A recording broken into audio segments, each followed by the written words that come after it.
Typically, repetitive patterns of thought will lead to repetitive behaviors and therefore repetitive results. You may know the name Mariano Rivera. He's one of the greatest players to ever play here in the States. They bring him in when the game's on the line, and he would time and time again succeed. And we were in his basement, and I was stretching him, and I said, Mariano, I have to ask you, how do you go out there in the biggest of situations, game on the line, everybody's watching you, the team is relying on you, how do you do it? And I do think that most people play these games with very, very false and unachievable expectations, and that is the root for a lot of personal conflict. Welcome to the Alpha Mind podcast, where we talk trading and investment psychology, behavior, mindset, and emotions. We interview hedge fund traders, investment bank traders, retail traders, and investment specialists. We talk to psychologists, analysts, and people from the world of behavioral finance. We chat with performance experts, including coaches and people involved in specialist fields related to high performance.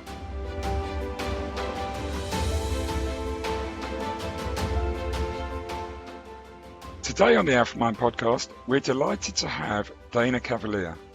Dana is a former fitness and performance coach. He's worked with the New York Yankees and actually was their fitness, strength and performance coach in the year they won the World Series, which I believe was 2009. These days he continues to coach. He works as a performance coach and consultant to leading companies, organizations, top CEOs and Wall Street fund managers and traders. And this is going to be a great podcast because this continues our theme of Alpha Mind, which is really helping people to develop an optimum mindset for trading performance and investment performance and making the decisions that lead to good outcomes. And a big part of that is physical. If you have the right physicality and your body's right, then your mind is right. If your mind is right, you're going to make better decisions.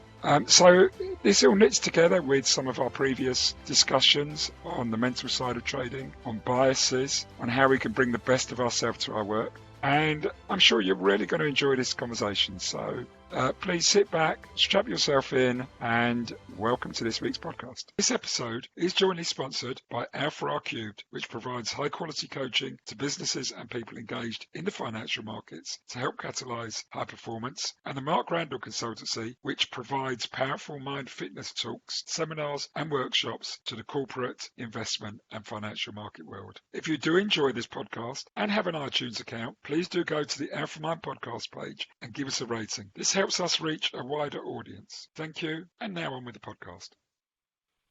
Welcome to this week's podcast from Alpha Mind. This week we're privileged to have Dana Cavalea, author of Habits of a Champion, coach to New York Yankees and many other high-performance teams, including traders. So, Dana, we welcomed you to the podcast.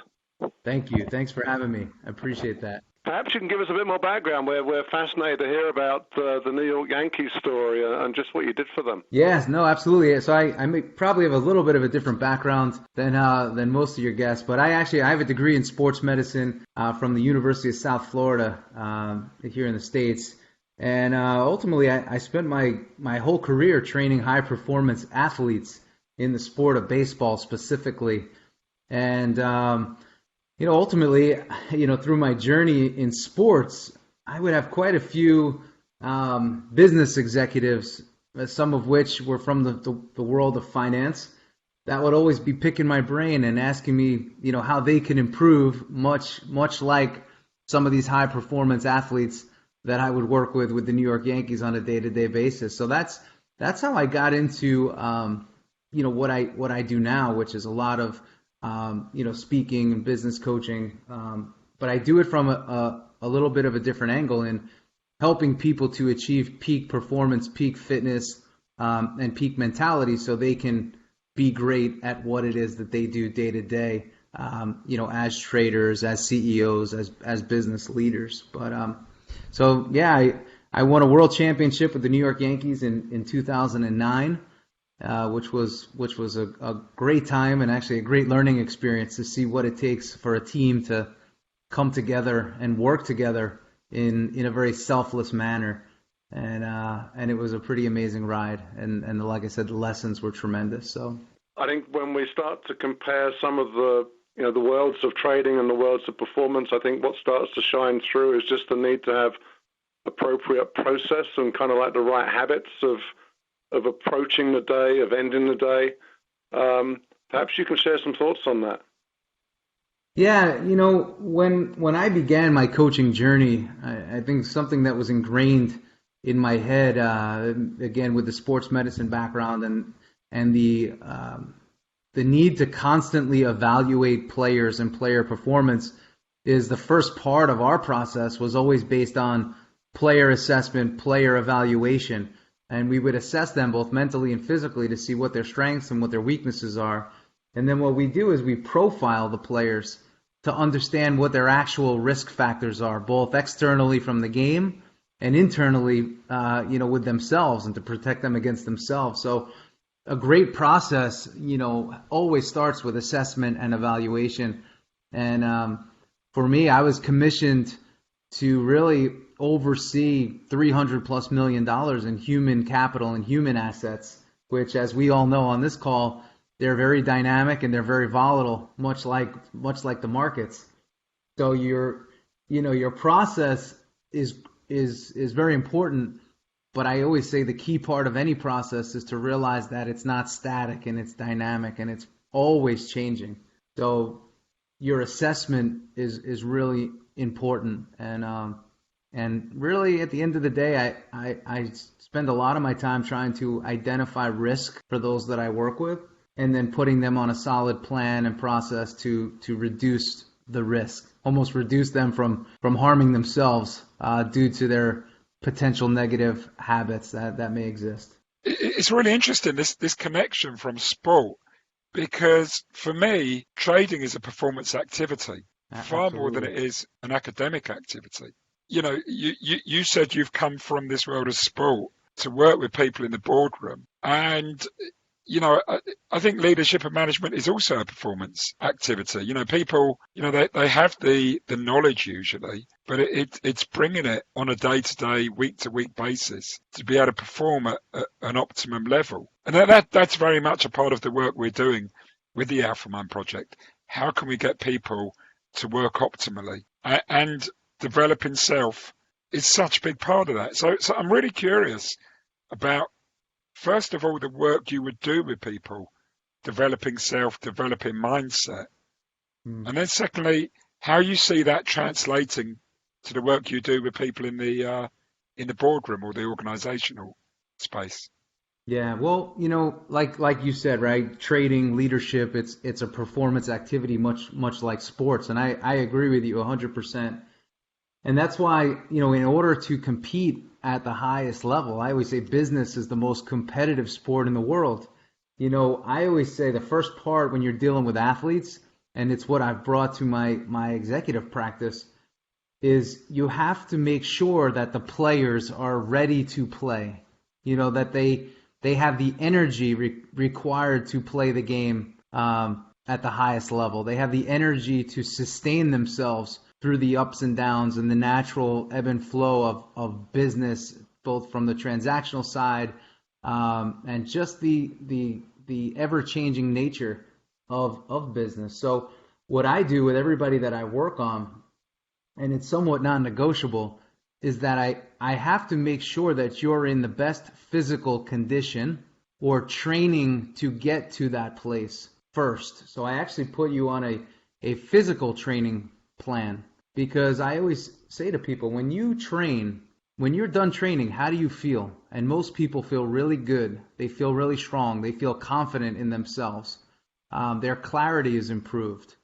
That for me is what puts you in a prime position in order to, basically play the game of business or the game of sport at the highest possible level. So we get you in shape physically, and as we're doing that, we start to work through some of the physical limitations and mental limitations that may exist that can negatively affect your ability to trade, to lead an organization, or to lead your business, and the teams that make up that business. So my process, again, it's very different. I don't have a trading background, but what I do know is that if you could put somebody in a great position where they feel good about themselves, their confidence is elevated, you have now primed their body and primed their mind to work with somebody like you that could work with them on the skill side of things if they may lack any of the skill, or you've put them in the best possible position for them to deploy and utilize their own talent that sits within them. And what do you see as the biggest inhibitor when you're working with people? I think that a lot of people that I've worked with, they become their experiences. They're a product of their previous and past experiences. And let's face it, there's many people that have some negative experiences as it relates to business, as it relates to getting themselves healthy and in peak condition, even as it relates to coaching. There's people that have been exposed to subpar coaching. And I first try to clear, I call it clearing the mechanism, where we get somebody into the system and we talk to them about clearing everything out. Let's actually start from beginning. This is a new beginning for you. And if we could take some of the good things that they bring from the past, or bring the good from the past to today, that's great. But I want to try to vacate some of those negative experiences and ideologies from plaguing them in the future. Not that we can totally rid ourselves of our history and our past. That's not really the goal, but it's to not bring those emotions and feelings into our future endeavors. We're working from a clear page, a clear white page now, and we get to rewrite our story and start from today. That's fascinating, because when I did my coaching training, which was nearly a decade ago, I often felt that one of the metaphors, and we know it's not perfect, but when I worked with someone, was that the rest of your story is blank. Yeah. And yet you've got everything that came before that shapes where you are now. But there's an idea that you have the chance to write what comes next. So I love that idea of trying to get back to a blank page. Incredibly difficult, but even if you can do it 1 or 2%, it makes a huge difference.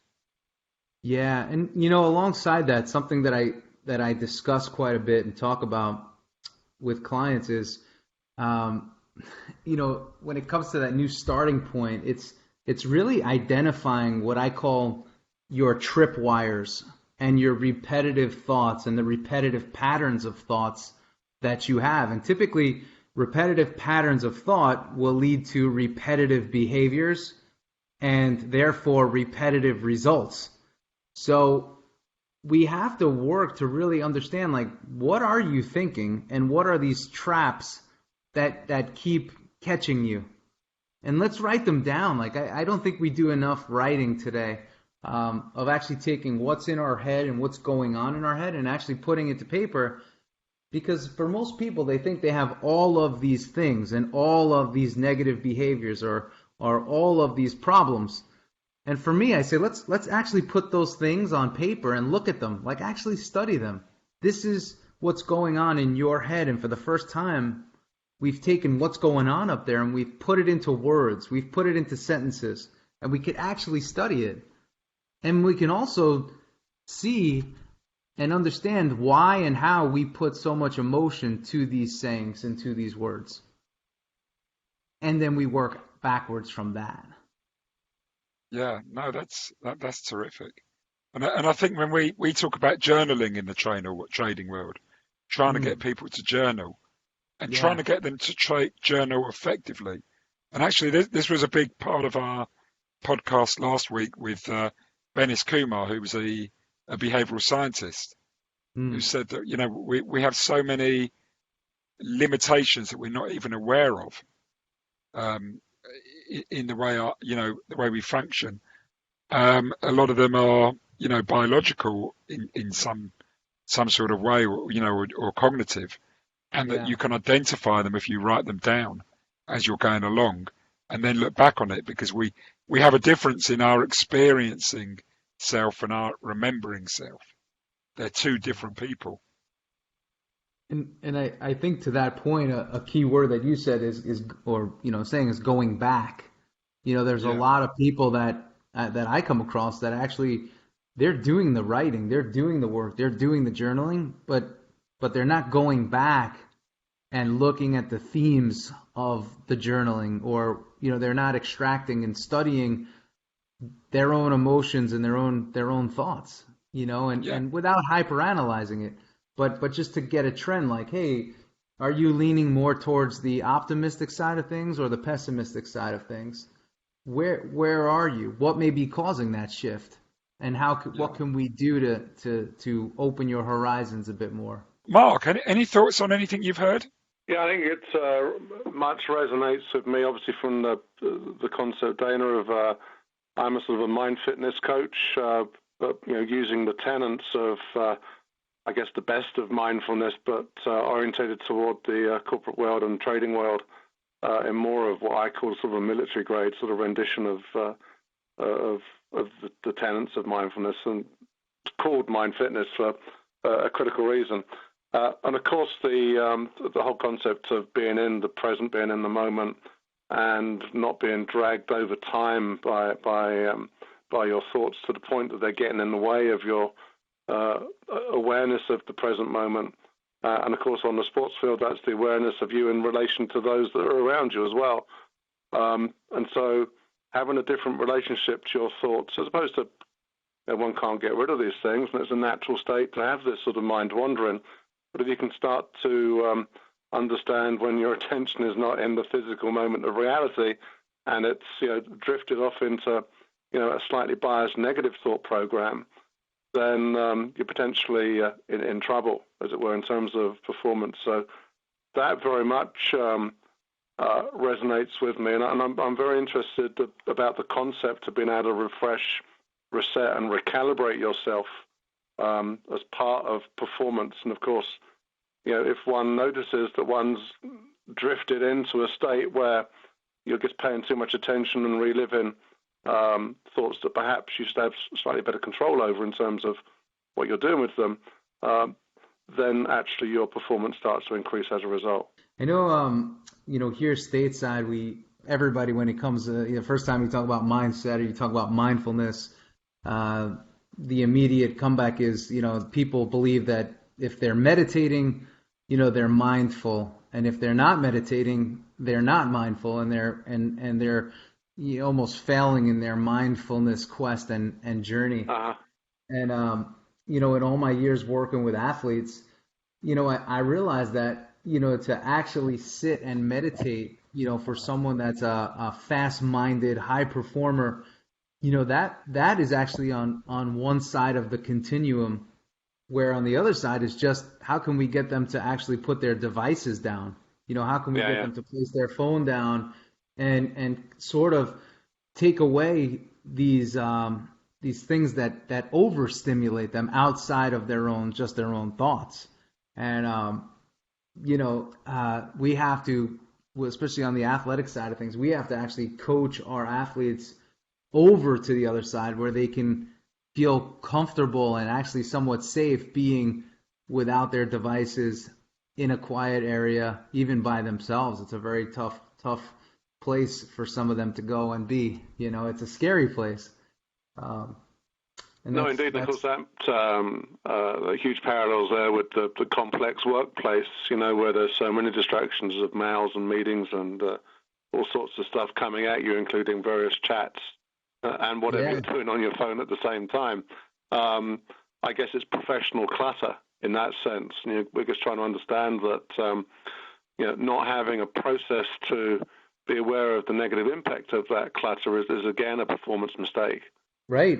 And also too, just the conversation around the word, it kind of opens up the conversation around discipline. Are you actually disciplined to a process? Do you have a process that wraps the discipline around it? And if you're not disciplined and unable to be right now, what's causing that? So getting to the root of your comfortability around all of this noise and all of this chaos, and to almost have the delusional thought process that you can have all of that going on and still achieve what it is that you aim to achieve, which is oftentimes high performance, is somewhat difficult. It does remind me actually of, I share a little story with you about performers. I'm a golfer, and like about 30 years ago I had a day, and there was this 65-year-old golfer who had like a 5 handicap, and I couldn't quite work out how on earth he was playing so well until I noticed that actually when he'd taken his shot, he basically was bird watching between that shot and the next shot. So he was sort of not sort of thinking about what was going to come or what shot he was going to take or what club he was going to take. He was just paying attention through his senses to the environment that he was moving through. And that was his way of managing himself away from, how am I going to play this shot, what club am I going to take? And he was just nailing it. And I learned a lot from that guy, this bird-watching golfer. But, there's some parallels with what you're saying there. He was managing this emotional clutter of, the next shot by just doing his kind of stuff linked to the environment that he was moving around in. Yeah, I love that. I mean, and you see that so often. That's with athletes, in that they all have their own way of preparing for performance, and a lot of them can verbalize it, and a lot of them just naturally do it. It's like whether it's bird watching or making adjustments to their uniform. You see that quite a bit. So there's all these different things, and I find what a lot of athletes that are high performers do really well is they can lock in, and then they could release, and not lose themselves when they're releasing, and then lock in again. So it's I'm looking at the birds and I'm releasing, but I'm also centering myself. Then I get laser focused for the shot itself, and then I'm able to release again as I go and walk to my ball. And in those moments of release, I also find them to be able to recover themselves and somewhat get back to that white page and clean slate and start thinking about what's ahead of them instead of what's behind them. Yeah, I remember, I think Ricky Fowler was being interviewed after one of the Masters, and he was being asked about the course, and rather than reflect on the golf, he said it's just a nice walk. Yeah. And I understood what he meant, Oh yeah. I think anybody that plays some golf can appreciate that. Just the difficulty of the sport and not carrying everything with you. And being able to really enjoy your day on the course is super important. We forget that sometimes. Same thing with trading. Yeah, there's a well-known quote from, I can't remember which golfer said it, but it was, golf is a sport played on a 6-inch course from one ear to the other ear. And it reminded me of trading, because trading is so similar. It is the important bit that really defines the difference between success and failure is what goes on between the ears. And hearing the two of you talk then, I was thinking, this is really very similar to trading. And I kind of wanted to ask you, as a coach working with athletes and, probably, in the big moments, how do you get people to be optimal? And I guess obviously you've got the strength, you've got the fitness, but in terms of mindset, and I always talk about this with traders. It's being optimal in that moment. I guess for a sports person, you've got the expectations of the crowd, the expectations of your teammates, the spectators, the manager. You've got such a sheer weight of expectations on you. How do you, as a coach, get them to cope with that better? Or is it just within them already? Yeah, Stephen, I have a really great answer to that question, and I'd like to tell you that I came up with it myself, but I did not. And I'm sure you guys, even though you're not the biggest of baseball fans, you may know the name Mariano Rivera. He's one of the greatest players to ever play here in the States. If you don't, it's okay. I can send you some more information on him. But this was a lesson that he taught me in regards to that. And, you know, as a young man, I watched him pitch for so many years. And he was the guy that closes out the game. They bring him in when the game's on the line, when the team has to win. And he would, time and time again, succeed. And it turned out, by the end of his career, he was the greatest ever in the history of the game to play this position and to hold this role on the team. So a few years ago, I was at his house in the off season, and we were in his basement, and I was stretching him, and I said, you know, Mariano, I've been waiting since 1995 to ask you this question because I saw you as a rookie when you first started. And I have to ask you, how do you get it done? Like, how do you go out there in the biggest of situations, game on the line, everybody's watching you, the team is relying on you. How do you do it? And he laughs, and he says, you know, I do three things. He goes, number one, I slow everything down. Number two, I quiet the noise. And number three, I throw one pitch at a time. He said, you see, I control the externals. I control the volume. I control what I see. I control what I hear. And I don't let that take me over. I know exactly what I can control. And I said, well, that's great, but what about the big situations, the big game? The game's on the line. It's the World Series. It's the last game. And he said, buddy, there are no big situations. Every situation is the same. We decide what's a big situation, and we decide what we give life to. And it was in that moment and in that statement that really changed my life, because I was a very reactive person when I was younger. And I realized that I don't have to be. You know, we decide what we react to. We decide how we let market shifts and market changes affect us. But it doesn't have to destroy us. It doesn't have to take us over. It doesn't have to cause contraction within our body and within our mind and cause a physiological effect of, you know, increased heart rate, you know, hands sweating, etc. We get to control all of that. So wow. I found that to be very, very powerful and extremely useful for people that are seeking high performance and or are in high performance positions. Because that's a great story, and his name rings a bell. I mean, obviously we're not big into baseball on this side of the water, and yet ironically, my trading desk, I always used to have a quote glued to my trading desk, which was from Babe Ruth, which is probably the one baseball player that everyone this side of the water's ever heard of.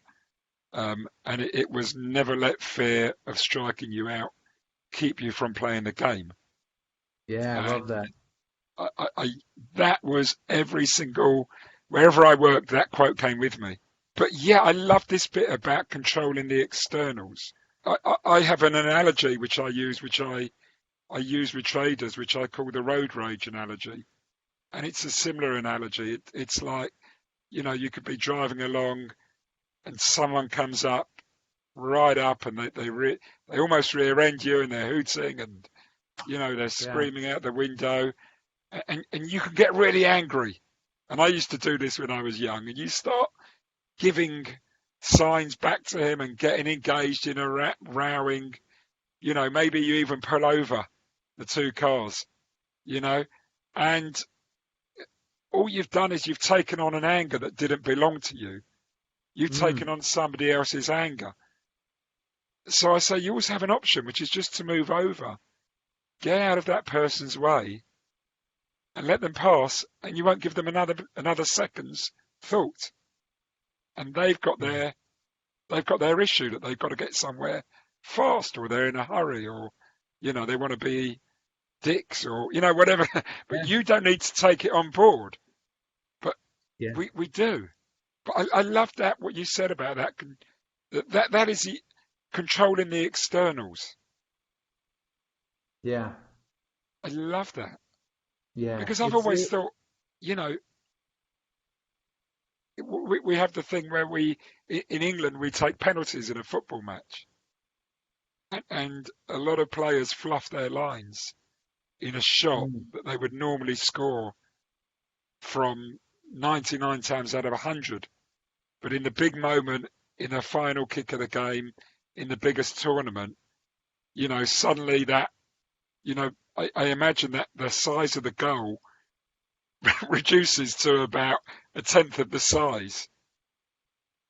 Yeah, and I think too, if I would say that their mentality also is shifting in that moment, and they may not realize it to where they have a choice, right? The goal could either shrink or it couldn't get bigger, and you can either decide to again be fearful of striking out or be really excited to have the opportunity, to win that game and see yourself as victorious. But ultimately, a lot of people in the moment, consciously or subconsciously, they make a choice to see a shrinking goal and almost images of not losing as opposed to winning. I didn't say losing, but not losing, you Can I, know? yeah, I'm going to equate that and bring that back to trading Yeah. because, so many people are almost paralyzed by fear. And, they'll put the big trade on or a trade on, and then suddenly they're very conscious of the downside. And again, I'm going to refer to Bennis's podcast last week, where he said, everyone has a plan for losing, but very few people have a plan for winning. Mm. And it sounds to me like what you described was you can make the goal bigger if you want. You Yeah. can have a plan for how you're going to score the goal or, you know, how you're going to do this. Yes. And It's so true. And something that I encourage, I even do it with myself, is like when I feel tension, contraction, elements of fear, right? Because I don't think anybody's, it's going to, we're all going to experience that in some way. It's just a matter of the level. But I actually laugh at it. And it's amazing when you laugh and when you smile in moments of, this tension and this contraction that we oftentimes create for ourselves, how you can diffuse it. And in that moment, just retrain your mind in a different way and reframe a situation, not even through words, but just by almost like a smile and inducing a moment of laughter at yourself, right? Just taking that moment overly too serious, yeah, But And would you say that in mid-flow, when you're at your best, there's performance, and then suddenly you foul, something happens that you've missed a goal, you've missed a shot, and you then have to reset yourself. What's your advice around that in terms of performance? But I guess starting off with the sports world, where you then got to regather yourself. I mean, obviously, well, from your saying, having this ability of sort of self-therapy by this inner smile of sort of just moving on. Does that suit also fast-moving environments? I think it does. I mean, but I think ultimately you would have to have enough self-awareness to realize that the moment isn't working faster than you are, right? Um, Mm-hmm. so that's something that you have to be, obviously aware of. For me, it was just something that I found works well for me. As I realize that I'm not really reacting to an environment. I'm reacting in that instance, to my own internal environment. An elevation that's happening there, and when I feel myself tighten up or overthink something or give too much power to the magnitude of the moment, it's a laugh because it's taking me also back to that story in which I told you, where Yeah. don't let them. No moment should really be bigger than you. Don't give anything that much power, And we decide to do that now. I'm a baseball guy, and I can share this video with you guys, after the show. But there was a pitcher for the New York Yankees that gave up the game a few weeks ago, and it was a playoff game, and he gave up a game, and the season ended. That was it for the year because of that. And he laughed, but it wasn't laughter of, where it was comical. It was his way of, tipping his cap and diffusing the moment and saying, you know what, I got beat.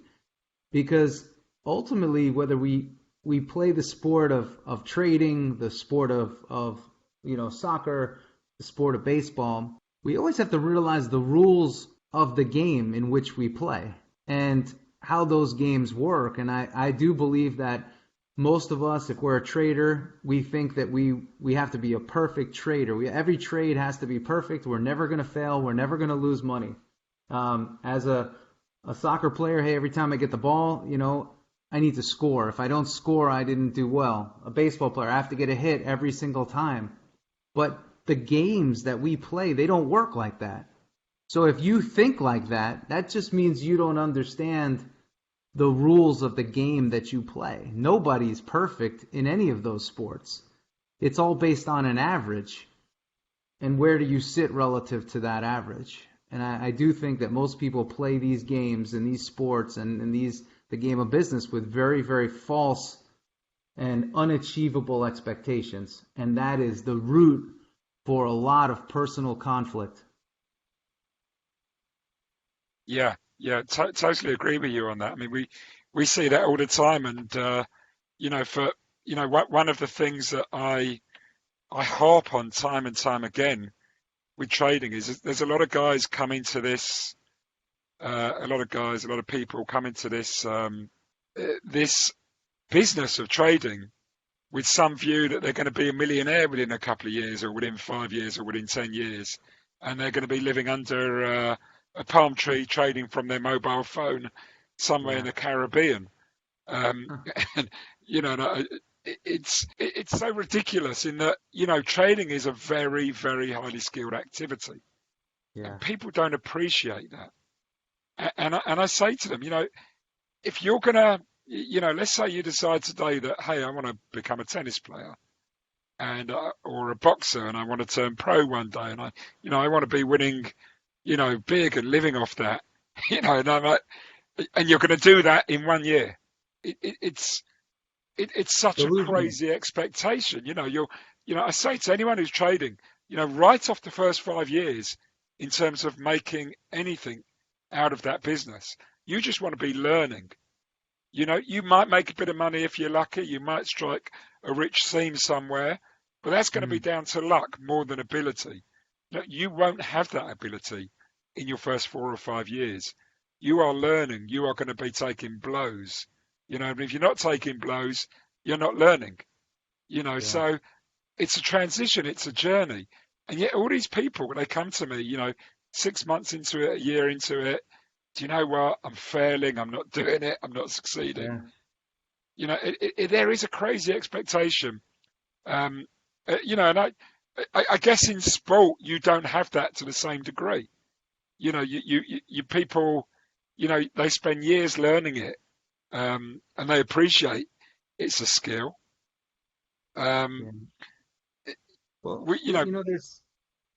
There's a few parts to that though too, and I feel like whether this is something that a lot of people don't mention, and it's the word talent.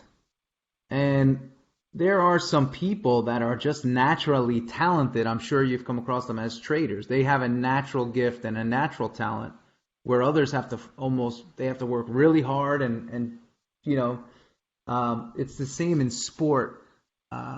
There are players, especially at the highest level, they just have tremendous talent.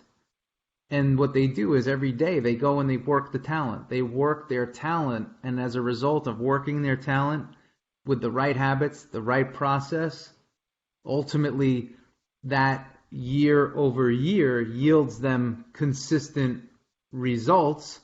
And one of those results happens to be a well-compensated contract. But it's only after years and years. It's the same thing in baseball specifically.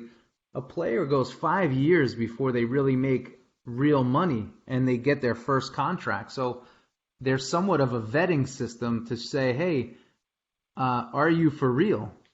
And you're the average of those 5 years, and that determines what you're paid upon and what your pay grade is going to be in that contract. So, but talent is a very real thing as well. And I find a lot of folks that I work with in business, they're comparing themselves, to these individuals that have exceptional talent. They're comparing themselves to that top 1% that maybe did hit gold their first 1 to 3 years.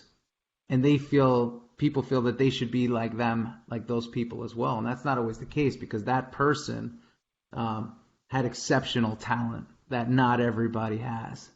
And I do meet people in the trading world who I'm not quite sure I've come across a natural yet. I come across people who have got gifts that they then are able to make work for them. I find actually that most people are capable of achieving success in trading as long as they choose the right way to play it for their style. We'll call it personality congruence. Right. So they appear natural if they're in the right field, but then they have to work incredibly hard as well. And I tell the story of one individual who I've worked with who's a phenomenal trader. Quite extraordinary, sort of makes 7 figures every year. The guy's only in his late 20s. And his colleagues told me, they said to me, this guy's just incredible.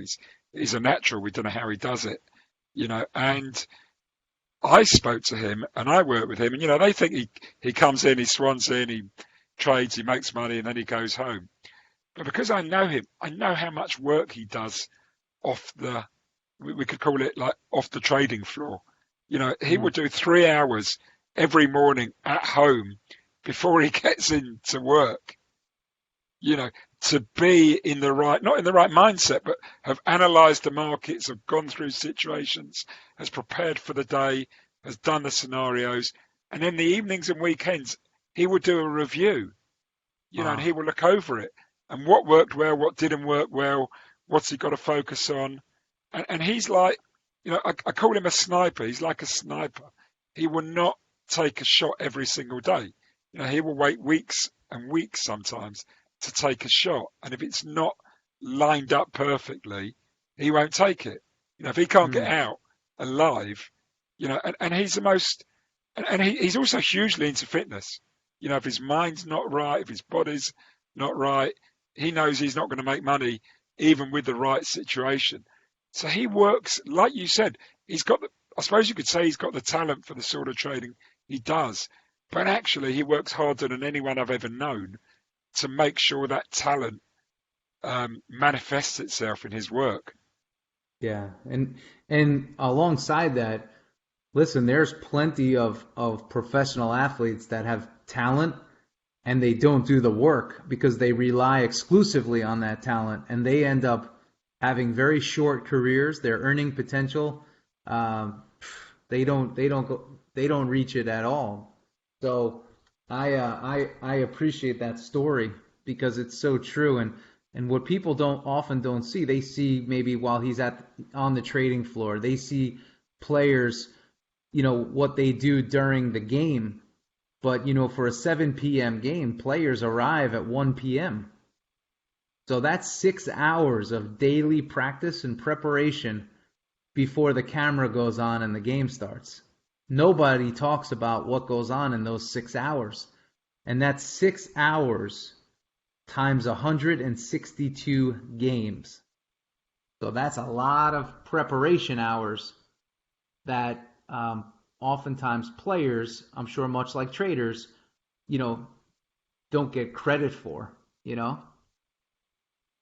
So, no, and of course the coaches that are stylizing that and driving that too, because I guess that's where the coach comes in, yeah, from the professional sense, to just ensure the discipline is in the right place, the process is in the right place, the self-management to maintain that focus is there too, and to keep it right up until the moment, it's time to really perform, when it's time to, either trade or to play that game, and then to manage anything that happens once you're engaged with the game. Which of course the coach no longer can do anything about, but it's then about self-management under very, very complex environments that are requiring some degree of fluid intelligence to interpret. Yeah, absolutely. And alongside that, we also can't have this discussion without talking about what goes on after the performance, after the event. And I'll tell you, in sports, what happens is the tracks immediately switch to, now I need to recover myself mentally and physically for tomorrow. And I think the myth of high performance is that you need to be on and competing and competitive all day, every day, because if you are not, somebody else is, and they will move ahead of you. And what I've learned is there are times to compete, there are times to train, and there are times to prepare. But there needs to be a defined period to take your foot off the gas and actually repair your body's soft tissue and mind tissue. And that starts immediately, once the game concludes. And Dana, I imagine that is very much the content and drive of your book, Habits of a Champion. Yeah, Habits of a Champion is a lot about that, and also just the performance journey, again, from the physical preparation mentality standpoint, and what we are saying to ourselves. So but I do feel like the concept of recovering is a very it's a topic that's not spoken about as much as it should. You're quite right. And in the UK, we're starting to wake up to the importance of sleep, the importance of wind down. Your day starts the previous night as you've wound down and go to bed and rested, and then it's about what stimulants that you shouldn't be taking that gets in the way of sleep, and also managing the mental baggage you carry with you potentially throughout the day. If that's not managed appropriately, then you have a risk of taking that all to bed with you and getting some sort of stress response whilst you sleep. And of course, that doesn't bode well for what lies ahead the next day. Right. Correct. Well, we have a concept in a particular psychological approach I adhere to, which underlies my work. We have this concept called the fertile void. I don't know if you've ever heard of that. No, I have not. It's a very powerful concept, and it's that we experience everything within a cycle, and that cycle has various phases, and the final phase is, and it's really an emotional and experiential cycle, and the final phase of that is where you close out. So if I was to bring it to a trading situation, it's where you close the position. But once you close it, you don't mentally close it. You're still living it. It's still part of you. So you then need to get closure. So the final part of that, any trade, any experience, is getting closure. Otherwise, it's still going to stay with you. It's going to live with you. If it wasn't a good exit, it's going to do some sort of possible mental damage to you. It's going to be a nasty experience, and that could be even if you have a good outcome, but it then goes on to have been a great outcome which you're not on board on, and it could be a real dent to your ego. So the important part is getting closure, and then we have this thing called fertile void, which is really getting space of emptiness to then move on and start the next cycle again, which is a new beginning. And it sounds very much like your reset, refresh, recalibrate, Mark, which you talk about, and what you talked about, that making space and almost having nothingness in your mind. So you're completely it's empty. creating the capacity for thought in terms of thought that's constructive and positive, and there's problem solving. Because, performance is also using intelligence to problem solve in competitive environments. It's about strategy. So you're not going to get that with a cluttered mind. No, and when you talked about Mariano Rivera earlier on, Yes. you said the three things. He slows it down. He quietens. Is it quietens the room? It quiets the noise and throws Quiets one pitch at a time. Quiets the noise. It's like he does the fertile void almost between every single throw. Right. Well, and then, another example, I'll give you another pitcher, a very well-known pitcher here in the States. His name is Andy Pettit. What he does between pitches, and I guess this could be his version of its visualization, but in hearing about the fertile void, I can see him actually applying this in his unique way. He would actually throw the ball in his mind and visualize what he wanted it to do before he actually did it, and then he would throw. So if he threw 100 pitches in a game, he would say, I really threw 200 because I threw 100 visually, and that was a part of my planning and my process, and then what I did was I matched it up with the real thing. So similar but different, but again, also illustrating a different approach and a different execution of strategy. Yeah, I think Gary Player played golf with that type of mindset, that he'd visualize the saw of the ball, the position of the ball before strike, and then, of course, struck it with nothing more in his mind other than that. I guess it's more of a trajectory that was already pre-rehearsed. And of course, we know that racing drivers, and I think if you see a bobsleigh rider at the Olympics about to, go off on their run, and you can see them going through the course in their mind and making the movements as they're going around the corners. But yeah, that is all part of how performance is built, and I guess how a habit is built too. I could tell you some of the best traders I've coached and some of the best traders I've worked with have also described this, that they almost visualize the entire market in some way or some segment of the market and what they're likely to do given a particular event happening in the market or set of circumstances unfolding. And it's incredible because it then prepares them for what all the possibilities are and what they should do. Yeah, and then when they're going about their business, they've already prepared for that ahead of time. So it's just a real smooth, it's a smooth shift. And alongside what we've all been discussing here, all that preparation, all that strategy, and all that practice ahead of time, it also gives the player, again, in sport or business, the confidence to, and also a little bit of breathing room where they could just go out and play their game. It becomes innate and just they can go out and flow a bit more because they've put the time in on the front end, preparing, strategizing, visualizing, practicing. And there's something about being in competition, again, business or sport, where you can just play and flow as opposed to trying to play, flow, prepare, strategize, and practice all at the same time. It's impossible.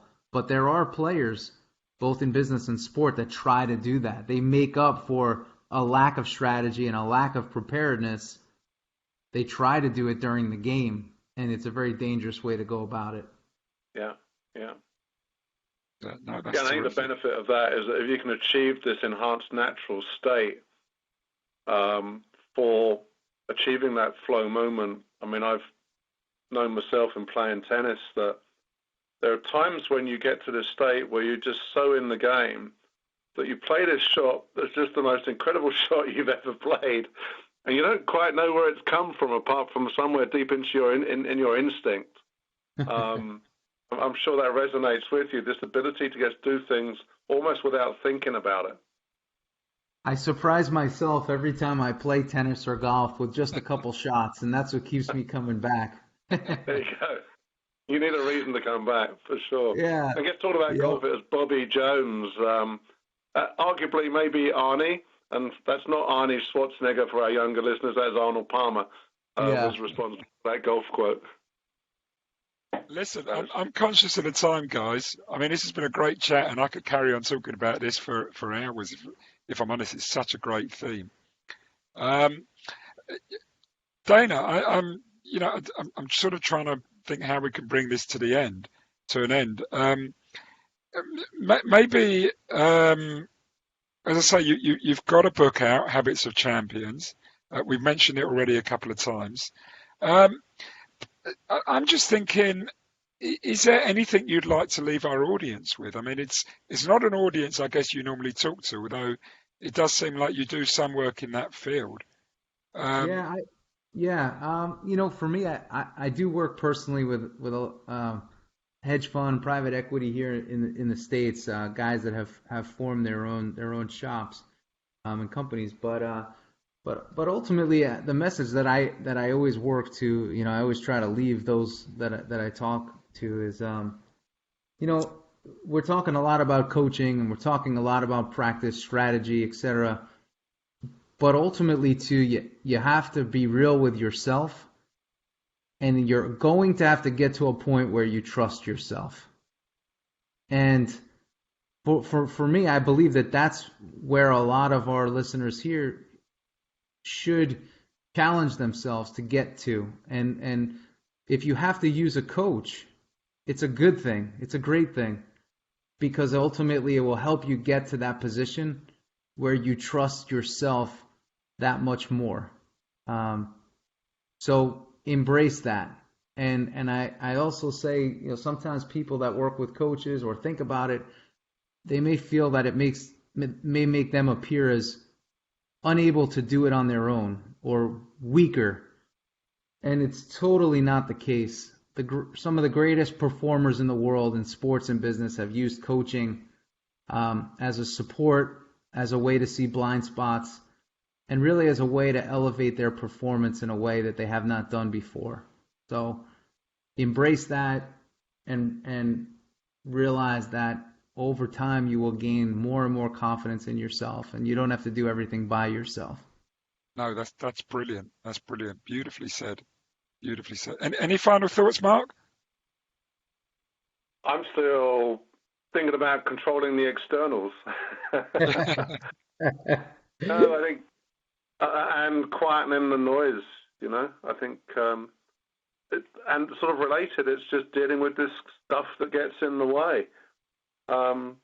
Laugh at it, the crazy stuff that turns up, be aware that this stuff turns up on a regular basis, and just change your relationship to it, I think, so it doesn't become something that grabs your attention, and that could be at totally the wrong moment during the most fluid part of your performance when you've got a critical decision to make. If your mind isn't where it's meant to be, then you're probably going to make the wrong decision.